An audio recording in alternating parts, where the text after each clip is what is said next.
Canal del Congreso, el canal de la Unión, presenta.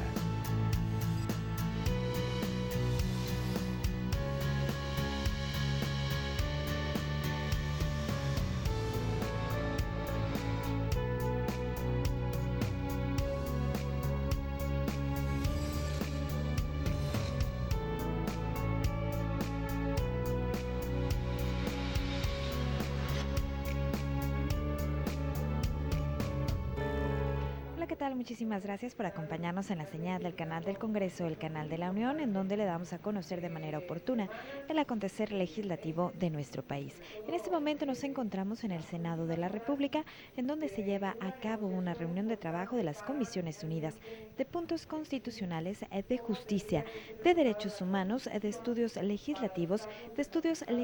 Primera y de Estudios Legislativos Segunda, en la cual se va a analizar y a discutir las diversas disposiciones en materia de desaparición forzada de personas y de tortura. Es por ello que nosotros lo estamos invitando a que nos acompañe. Recuerde que está usted en la señal del canal del Congreso, el canal de la Unión. Comenzamos. Senadoras y senadores, yo creo que el haber logrado finalmente que estas dos grandes materias que nos obligan los tratados internacionales, tanto en el ámbito interamericano como de la Organización de Naciones Unidas, a armonizar nuestro marco jurídico. Creo que la forma como lo estamos finalmente construyendo nos permite efectivamente al Congreso de la Unión ponernos, en cuanto se haga la declaratoria de la propia reforma al artículo 73, fracción 21, tener condiciones de trabajar en las leyes generales respectivas que unifiquen a todo el país en un solo concepto de tipo penal de ambas materias. Es muy importante terminar con esta especie de tutti frutti que tenemos en los congresos, en donde se ha legislado en la materia, donde está la materia en los códigos penales, con una interpretación indistinta, no siempre acorde a lo que señalan los tratados internacionales. Por lo tanto, ahora estamos obligados a diseñar una ley general, trabajar en una ley general desde el Congreso de la Unión para unificarnos en una sola definición de los tipos penales y también en las sanciones respectivas a estas comisiones de delitos. De tal manera que, como hemos construido ahora, esta redacción nos permite ciertamente dotarnos de la facultad para trabajar, como nos lo han exigido distintos organismos internacionales a partir de sendas recomendaciones y de también reclamos de distintas organizaciones, de familiares de víctimas, de especialistas, de personas que tienen toda la vida discutiendo cómo logramos en nuestro país armonizar estas convenciones. Hoy finalmente estamos llegando a un consenso que nos permite cumplir con nuestra responsabilidad antes de que termine el periodo ordinario de sesiones. Por lo tanto, las observaciones en corto que hemos finalmente hecho aquí, las resumo de manera muy rápida, tienen que ver con particularmente de las dos materias que están inscritas, particularmente la que tiene que ver con la desaparición forzada de personas. Es decir, todos sabemos que la construcción de este delito fundamentalmente fue a partir de los 60, 70, 80, perpetrada la desaparición forzada por regímenes dictatoriales de distintos países latinoamericanos, pero después se fue deconstruyendo este delito con la participación no solamente de desaparición de personas perpetrada por agentes del Estado, sino también por particulares. Es el caso de la gran transición de la configuración del delito de desaparición de personas en el caso de Colombia y posteriormente en otros países, incluyendo también Guatemala, que transitó de solamente desaparición forzada en los 60 a en los últimos años también desaparición de personas perpetrada por particulares. En caso de México, no tenemos aún con toda la precisión cuáles son las características de la desaparición de personas, cuáles son perpetradas por agentes del Estado o por participación de algún agente del Estado o aquiescencia, o cuáles son desapariciones involuntarias perpetradas entre particulares, por estragos de la delincuencia organizada, etcétera, o cuáles son también voluntarias. Es decir, de quienes en el caso de México hay una cultura de repente de irse a Estados Unidos y desaparecer del vínculo familiar y de repente tienen otro tipo de familias allá, pero no es el caso de esta materia. Pero en México tenemos mucho de eso también, de tal manera que sí tenemos que hacer una diferenciación. Entonces, la propuesta concreta que estamos haciendo, senador, es simplemente articular esa diferencia de la desaparición de personas, tanto forzada como la que tiene que ver con particulares, entre particulares, de tal manera que la reforma constitucional nos permita atender debidamente en las leyes generales estos reclamos que nos han hecho al Estado mexicano. Eso sería de manera muy sucinta. Gracias. Muchas gracias a la senadora Angélica de la Peña, presidenta de la Comisión de Derechos Humanos. Si tuviera disposición de participar el señor senador Roberto Gil, presidente de la Comisión de Justicia. Gracias, presidente. Muy buenos días tengan todos ustedes. Esta quizá es una de las reformas más importantes de esta legislatura en materia de derechos humanos. Es una reforma que no solamente responde a un reclamo social, a un reclamo de los organismos internacionales y del sistema de protección de derechos humanos en nuestro país, sino también que asume los compromisos que ha suscrito el Estado mexicano para prevenir, investigar y sancionar las conductas de desaparición de personas, tortura y otros tratos crueles, inhumanos o degradantes. Es una reforma que va a permitir mejorar y hacer más eficaz el combate a este tipo de fenómenos delictivos que tienen una particularidad, implican inevitablemente la participación directa o la tolerancia de agentes del Estado en cualquiera de sus modalidades y que en consecuencia requiere un tratamiento diferente. Cuando el Estado es parte de la comisión delictiva, cuando el Estado es el sujeto activo del delito, se requieren otro tipo de antídotos institucionales, jurídicos, una política criminal absolutamente diferente a cuando esas conductas son realizadas por particulares. Quiero destacar que la redacción a la que nos hemos aproximado, la redacción que está planteada en el proyecto de dictamen, es una redacción sumamente afortunada.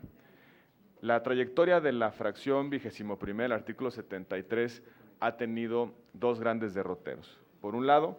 una construcción a partir de la inclusión de tipos penales y hoy afortunadamente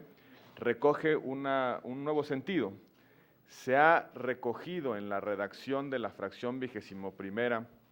del artículo 73 una redacción que implica reconocer el bien jurídico fundamentalmente tutelado por este nuevo ordenamiento, que es la privación de la libertad, específicamente el bien jurídico de libertad personal. Esto permitirá al legislador, significa una cláusula de apertura para establecer distintas modalidades de regulación. No solamente a través de esta construcción podremos establecer leyes generales en materia de desaparición de personas, ya sea forzada, es decir, cuando participa el agente de manera activa o con el agente del Estado de manera activa o con la tolerancia de este, sino también lo que se denomina como la desaparición equiparada, que es cuando la realiza una persona sin la intervención directa del Estado, una persona o un grupo de personas sin la intervención directa del Estado. Pero también nos permitirá establecer regulaciones desde ley general para otro tipo de fenómenos. Por ejemplo, las detenciones ilegales y arbitrarias. Por ejemplo, el abuso del arraigo. Por ejemplo, la sustracción ilegal de menores. Todas aquellas conductas que implican privación de la libertad contraria a la ley encontrarán un reducto competencial, una posibilidad desde ley general de establecer como mínimos tipos penales y bases de coordinación entre la Federación, las entidades federativas. Es una buena noticia esta redacción. Le va a permitir al Estado mexicano aumentar sus capacidades institucionales para poder generar sanciones eficaces a cualquier modalidad de privación ilegal de la libertad, que es al final de cuentas, después de la vida, uno de los bienes jurídicos más sustanciales de nuestra convivencia. Quiero destacar asimismo que con esta reforma damos paso a una redistribución de competencias en materia penal. Hay aproximadamente 9 iniciativas que se han presentado en esta materia, 9 iniciativas que están dictaminadas en este ejercicio, iniciativas de todos los grupos parlamentarios que reflejan que en en el Senado de la República el tema de desaparición forzada de personas y de tortura es una prioridad conjunta y que hoy llegamos a una aproximación, insisto, muy afortunada. Lo decía bien la senadora Angélica de la Peña, lo que sigue a continuación es confeccionar las leyes generales desde el punto de vista de un amplio consenso, pero sobre todo pensando en todo momento en generar efectivas capacidades institucionales para prevenir, sancionar e investigar conductas que son cada vez más dolorosas para nuestra convivencia colectiva.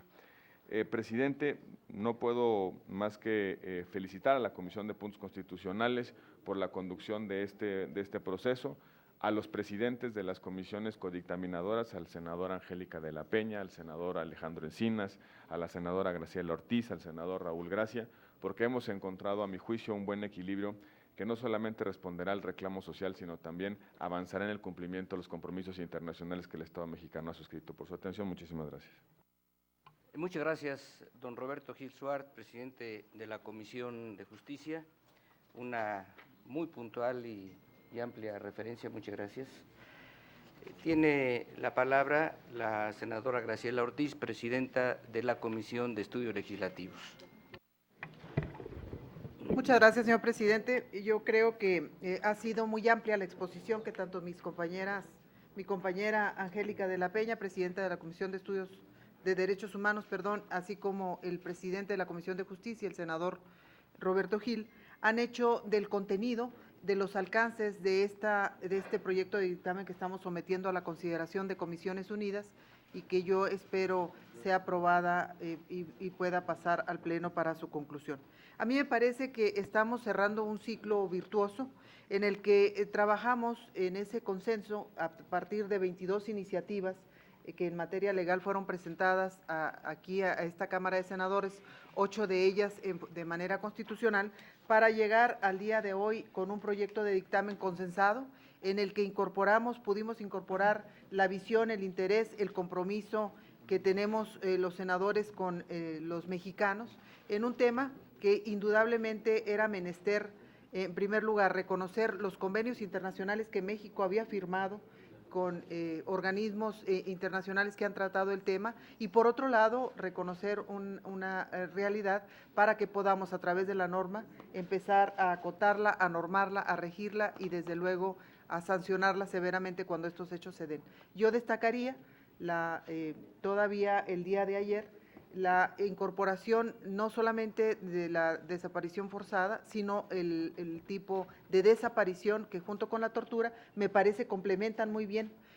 lo que deben de ser los tipos penales que sancionen estas conductas ilícitas. Yo creo que son buenas noticias para el país el que estemos hablando de la posibilidad real a través de una ley general de homologar la legislación en este sentido en todos los ámbitos de la República, en los dos poderes, tanto el Poder Ejecutivo Federal como los poderes ejecutivos estatales, para que podamos de manera coordinada y conjunta, como bien lo dijo el senador Gil, ir atendiendo un fenómeno que debe de desaparecer a partir de una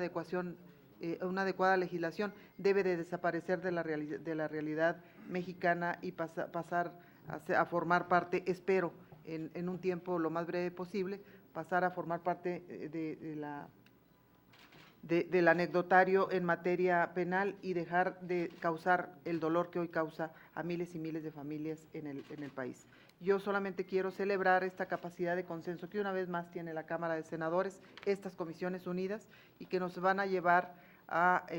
tener, espero, con la aprobación de todas y todos ustedes, del Pleno, por supuesto, de la Cámara de Senadores, un instrumento jurídico muy valioso para el avance en materia de derechos humanos de México. Muchas gracias. Muchas gracias, señora senadora Ortiz, presidenta de la Comisión de Estudios Legislativos. Le consultaría, señor senador Raúl Gracia, si gustaría hacer algunas consideraciones a este dictamen, proyecto de dictamen. Bueno, primero felicitar a las comisiones sustantivas, a las codictaminadoras de estudios legislativos, y bueno, rara vez creo que hay un tema que sí una ley general es oportuno lo toque, que se delegue este poder del constituyente permanente, en excepción al 124, en función de que aquí se da el equilibrio entre establecer las bases y los tipos en la materia, pero sin quitarle